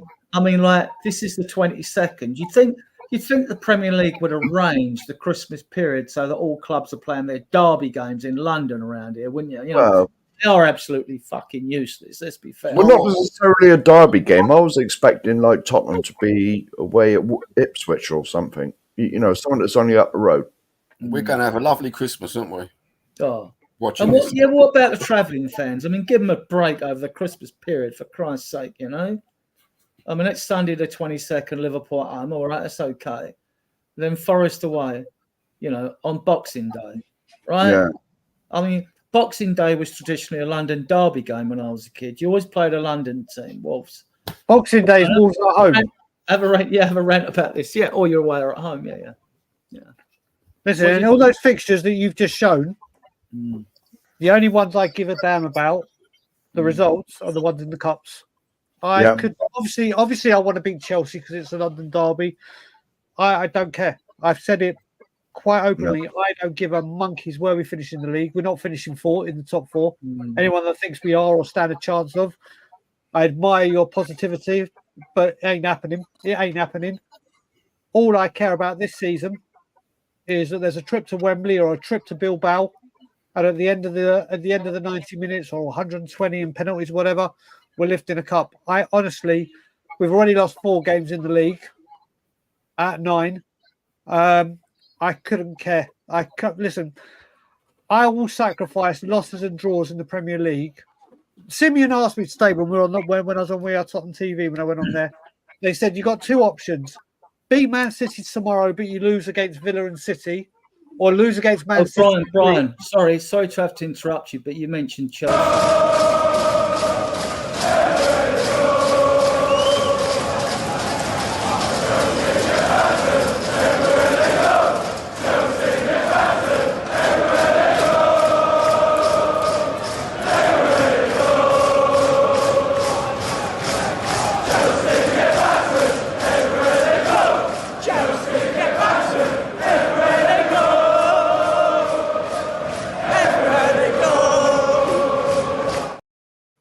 Big up that little girl as well. Yeah, I'd like to get on the show if I could find out. Yeah, if anybody knows who that girl is in that clip. Well, like I was saying, Adrian, if someone said to me, beat Man City tomorrow but lose to Man City and Villa in the league, or lose to City tomorrow but beat Villa and City in the league, win tomorrow. Yeah. Win tomorrow. Yeah, 100%. Brian, I want us to start putting some performances in against these better teams. We need to. We can't be coming up short against these top teams. That needs to change. That needs to change 100%. Right. I mean, listen to that. Maybe. Do you know what? Like I said, top 4. There's still fans that think we can challenge for the top 4. And like I said, everyone has their right to feel the way they do, whether it be wherever they're going to go. I just don't see how. I mean, we all know the top 3 immediately. It's City, Arsenal, Liverpool, without a doubt. It's just in what order. And then you've got the cluster. And don't forget, Manchester United have got Amarin now. Brian, you mentioned Arsenal. Arsenal get battered everywhere they go. Arsenal get battered.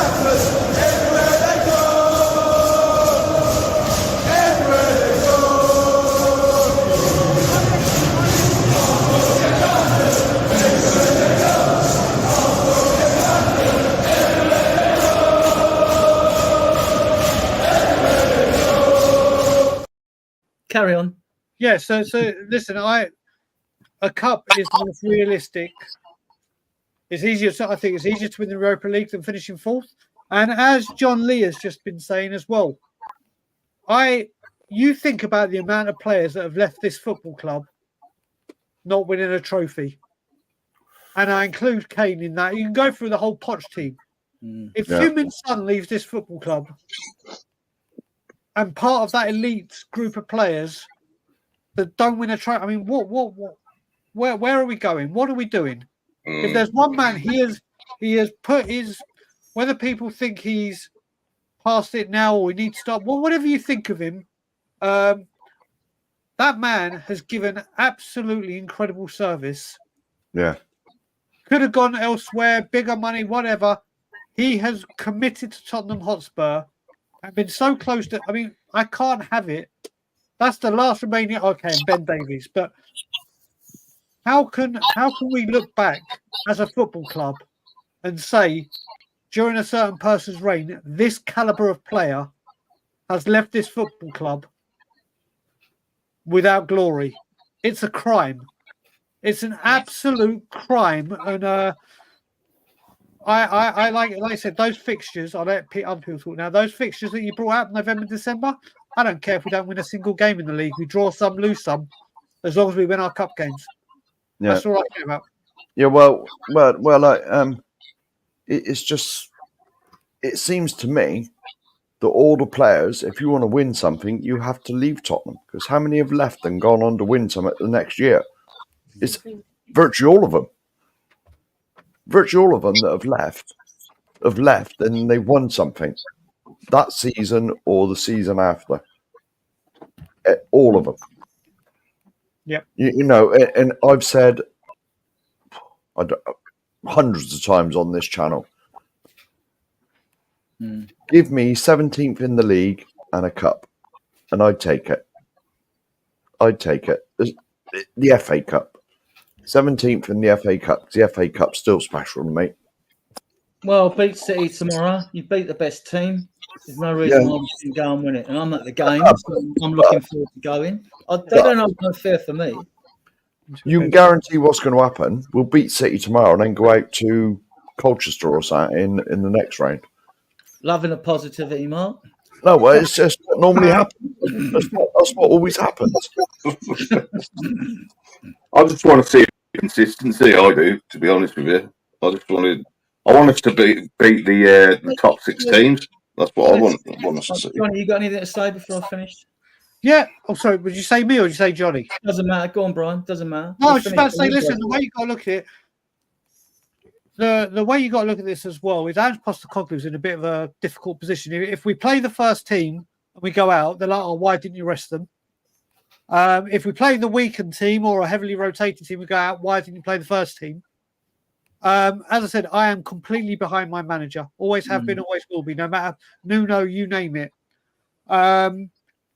We just have to make sure that we get that positive result, because I have a really bad feeling if we lose tomorrow, and let's say we lose to Villa, I think that stadium is gonna. It could be the tide could turn, and it could get very, very toxic again.